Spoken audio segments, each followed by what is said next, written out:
안녕하세요. 첫 종목으로 어떤 종목을 할까 하고 생각을 해봤는데, 그래도 지금은 미국에서 CES 2023이 끝난 지 얼마 안 되고, 또 오늘같이 시장이 전체적으로 하락하는 데도 있어서, 레인보우 로보틱스라는 이 로봇 관련주가 또 많이 상승을 했기 때문에 이 종목에 대해서 한번 말해보는 게 적정하지 않을까라고 생각이 들었습니다. 이 레인보우 로보틱스는 2011년도에 카이스트 휴머노이드 로봇 연구센터가 모체가 되어 설립된 로봇 회사입니다. 그리고 2021년 3월 달에 기술 특례로 상장을 한 기업이기도 하죠. 지금 차트를 보시면 아시겠지만 기술 특례로 상장한 이후에 초기에는 좀 급등을 했지만 그 이후로 오랫동안 아주 장기간 이렇게 하락세를 나타냈습니다. 그러다가 이제 2022년 들어와서 좀 오른쪽 상승 기술로 이제 바뀌게 된 거죠. 이렇게 바뀌게 된 것은 어디까지나 이 기업의 실적도 점점 좋아진 것도 있고, 장기적으로 이 4차 산업혁명이 이 로봇 관련주들이 단순히 산업용 로봇에서 이제는 서비스 로봇으로 이제 진화하고 성장하고 있다는 걸 보여줍니다. 이런 큰 변화는 특히나 LG전자가 이 스마트폰 사업을 철수하면서 그 다음부터 이제 전시회에서 이 로봇 관련된 부분을 스마트폰 부스가 있던 자리에다가 로봇을 집중적으로 이제 설치를 하면서 이 로봇 쪽에 LG전자가 투자를 많이 하는 모습을 보여주면서 이 로봇에 대한 인식이 달라졌죠. 즉 공장에서 대량 생산하기 위한 산업용 로봇에서 서비스형 로봇으로의 진화가 이루어진 겁니다. 근데 여기엔 레인보우 로보틱스의 이 기술력, 왜냐면 협동 로봇이라고 공장에서 스마트 팩토리에 사용되는 로봇과 사족 보행 로봇뿐만 아니라 가장 중요한 이제 이족 보행할 수 있는 휴머노이드 로봇, 이게 이제 이족 보행이라는 건 이제 대단한 기술력이 필요한 건데요. 이게 그냥 만화영화에서 보듯이 그냥 막 로봇이 걸어가면 되는 거 아니냐고 생각하겠지만, 이 이족 보행을 한다는 건 대단히 이 균형뿐만 아니라 하여튼 대단한 이 이동성을 갖게 되는, 또 이를 통해서 이 휴머노이드 로봇이 인간과 보다 다양하게 협력을 할 수 있고 인간의 노동을 대체할 수 있는 그런 존재로 이제 성장할 수 있는 거죠. 그런데 이제 다른 로봇들 중에서 이 레인보우 로봇이 2023년 들어서 이렇게 급등하게 된 이유는 삼성전자가 레인보우 로봇의 제3자 배정 유상제에 참여한다는 소식 때문에 그렇습니다.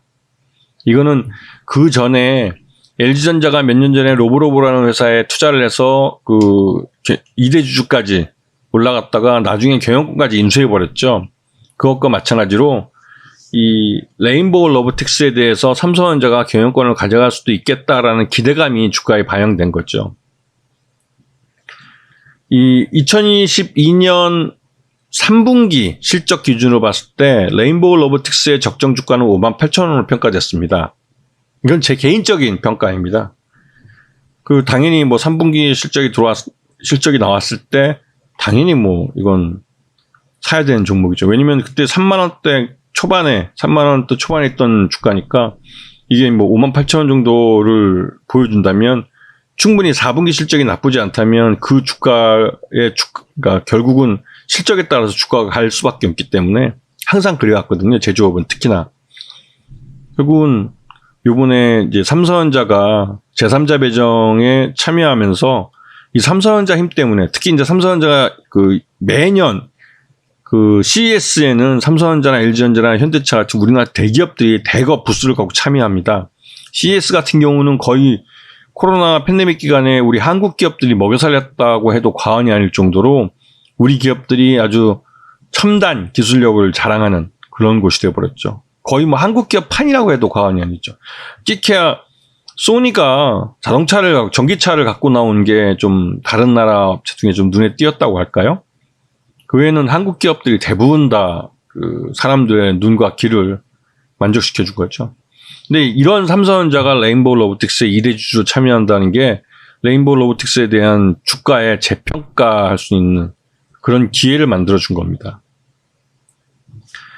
레인보우 로보틱스가 상장해서 지금까지 주가 한 2년여에 걸친 주가를 쭉 펼쳐놓고 여러분한테 설명을 드리는 이유는 주가라는 건 계속 서로 연결되어 있습니다. 과거와. 그리고 이 주가 움직임을 딱 보시면, 특히 이제 TV 방송을 보시면 기술적 분석을 많이 하신 분들은 이런 차트를 갖고 쭉 설명하시는데요. 주가를 움직이게 되는 동인이라는 게 있는 거예요.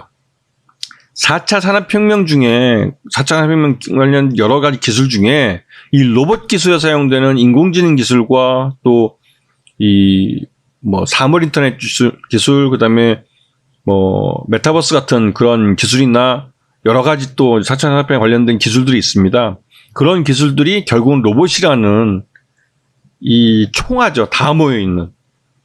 결국은 이 로봇을 LG전자나 삼성전자나 모두 각 가정마다 한 대씩 이상 보급하는 걸 목적으로, 나중에 와서는 인간마다 하나씩 가질 수도 있겠죠. 그런 식으로 생각하고 있고, 현대차는 자동차 자체를 하나의 로봇으로 생각합니다. 그래서 보스턴 다이내믹스를 거금을 들여서 인수한 거죠. 매출액 몇백억 안 하는 그 회사를. 1조 원을 주고 샀으니까 엄청 비싸게 산 거죠. 하지만 보스턴 다이내믹스가 갖고 있는 무형 기술들, 기술들이 단기간에 추출할 수 없는 그런 기술을 갖고 있기 때문에 거금을 들여 산 겁니다. 무형 자산을 산 거죠. 자, 레인보우 로보틱스는 지금 단기적으로는 자기 실적 이상의 주가 오버슈팅에 들어간 겁니다. 이 오버슈팅에 들어간 것은 삼성전자의 영향이 크죠. 삼성전자가 2대 주주까지 올라갔기 때문에 LG전자와 로보로보의 사례처럼 언제든지 원하면 인수할 수도 있습니다. 그리고 삼성전자가 올해 내에 서비스형 서비스 로봇을 내놓을 것이라는 기대감이 있기 때문에 관련 기술에 이 레인보우 로보틱스 기술이 접목될 수 있다라는 기대감이 있는 거죠. 그렇게 되면 레인보우 로보틱스는 삼성전자의 로봇 회사로서 엄청나게 성장할 수가 있는 거죠. 일단은 작년 3분기 때 실적을 오버슈팅하는 구간까지 들어갔다는 건 이제 레인보우 로보틱스가 시장에서 재평가받았다는 걸 확인할 수 있는 겁니다. 아시겠죠? 이건 거래량만 봐도 알 수 있습니다. 그래서 기본적 분석을 통해서 이런 종목들을 찾아내면 그 다음에 기술적 분석을 통해서 매매 타이밍을 잘 잡을 수 있는 건 이 시장의 이런 차트를 쭉 보면서 찾아내는 거죠. 하지만 기본적으로 이 기본적 분석이라는 기업이 어떤 기술을 갖고 있고 어디를 대상으로 사업을 하고 있고 어떻게 돈을 버는지, 그리고 시장이 어떻게 되고 있는지, 이런 것들을 미리 공부를 하셔야 되는 거예요. 이 정도는 알고 있고 또 경영진이 어떤지를 마지막에 체크를 하시면 충분히 좋은 종목들을 찾아낼 수 있죠. 대표적으로 레인보우 로보틱스는 오늘 급등을 한 종목이라 여러분도 관심이 많을 것 같아서 이 종목에 대해서 간단하게 설명을 해드리는 겁니다. 자, 앞으로 다른 종목들도 나름대로의 주가가 움직인 동인들에 대해서 설명을 드리면서 어떻게 하면 기본적 분석을 통해서 이런 종목들을 찾아낼 수 있는지 방법에 대해서 차근차근 설명을 해드리겠습니다. 여러분도 할 수 있습니다. 자, 오늘 방송 여기서 마치겠습니다. 감사합니다.